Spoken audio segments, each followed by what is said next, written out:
Welcome. My name is Gregory Dell. I'm a long-term disability insurance attorney with the firm of attorneys Dell and Schaefer. And I'm joined here today with attorney Scott Bugay and attorney Jessup. And we do these videos on a weekly basis to try to discuss issues that are relevant to long-term disability insurance claims. And one of the issues that comes up quite frequently is about Social Security disability claims and how that has an effect on a long-term disability insurance claim. Now, Scott's been doing Social Security disability claims since 1994, and he's probably handled well over 2,000 claims. So rather than myself and Steve telling you about Social Security disability, we figured we would have an expert in the field of Social Security disability come in and talk to you about that, since our firm in particular doesn't handle Social Security disability claims. So, Scott, thank you for joining us today. Thank you for having me.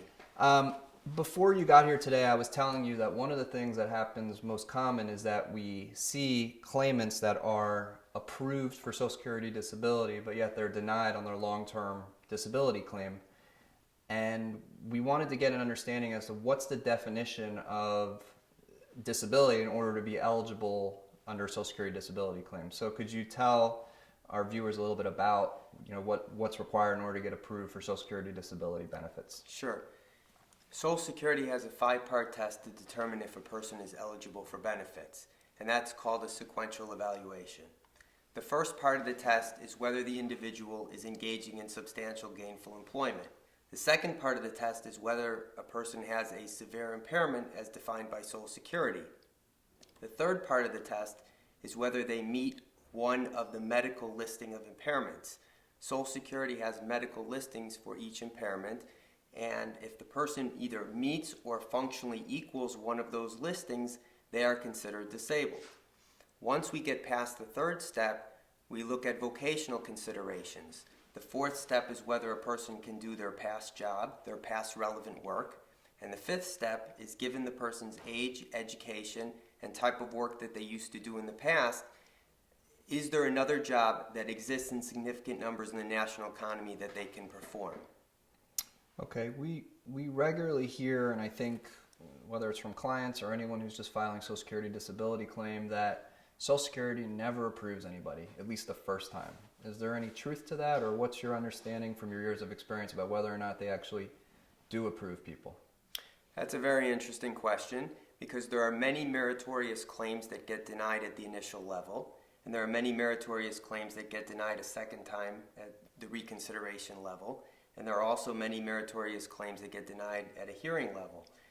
In my experience, a good number of claims do get denied, which ultimately the individuals receive benefits at a hearing level. But there are individuals who are accepted at the initial and reconsideration levels. Okay. Just about everybody who has a long-term disability insurance policy that was issued by their employer, which would thereby be governed by ERISA, is required to apply for Social Security disability.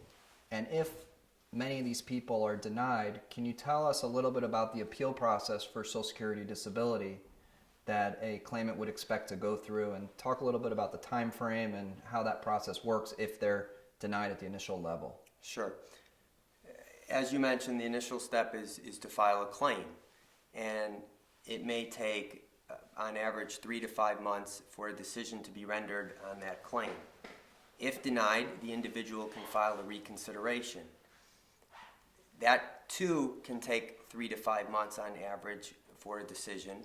And if the claim is denied, an individual can file for a hearing before an administrative law judge.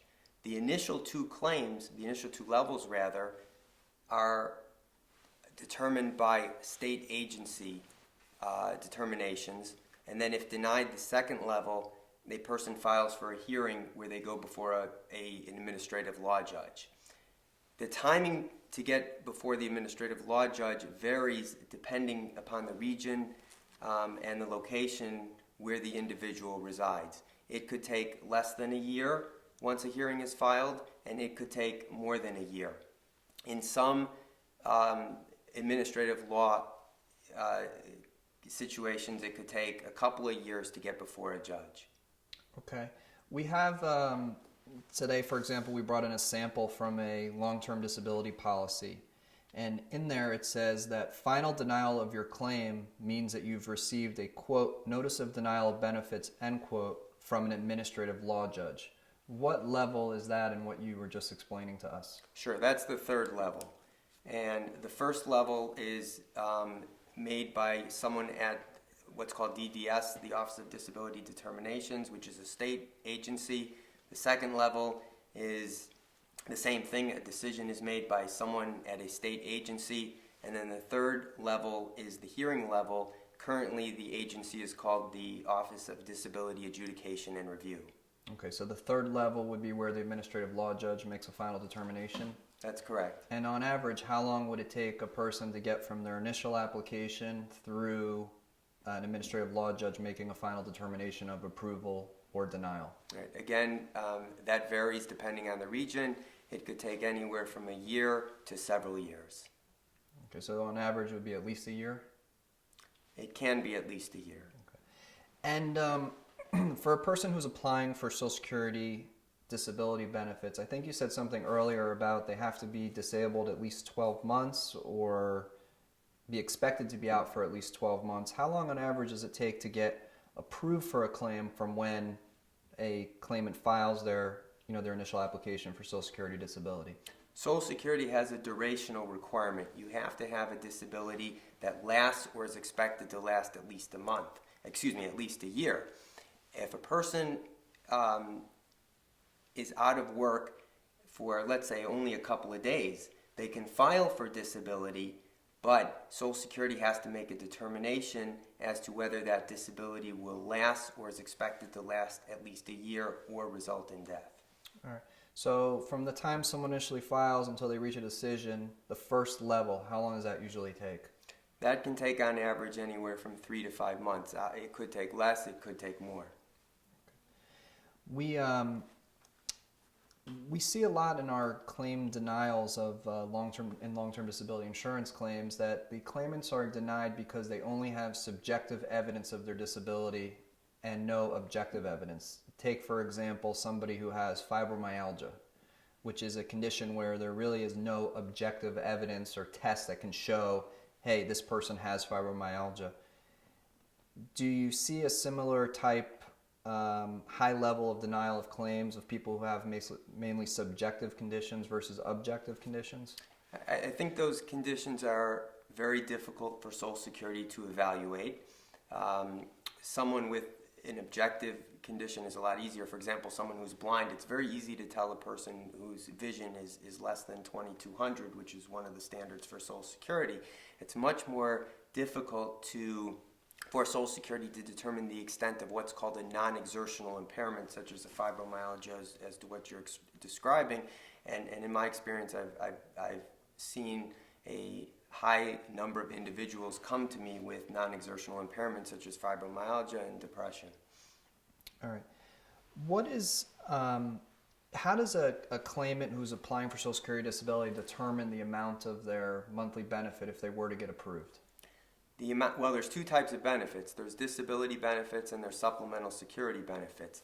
Disability benefits is an insurance program, and based on the number of quarters that you've put into the system as well as the amount that you've put into the system. And there's a formula that Social Security has which is determined by the amount that you put into the system. Okay.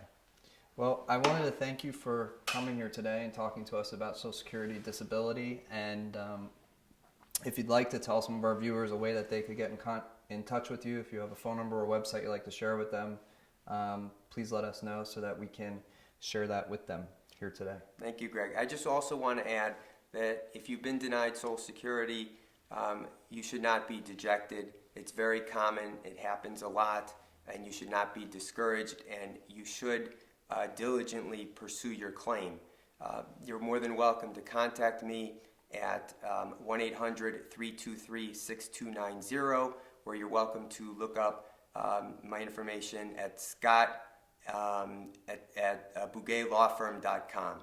Again, my name is Scott Bugay, and I'd like to thank you very much for having me today. All right. Thank you for joining us.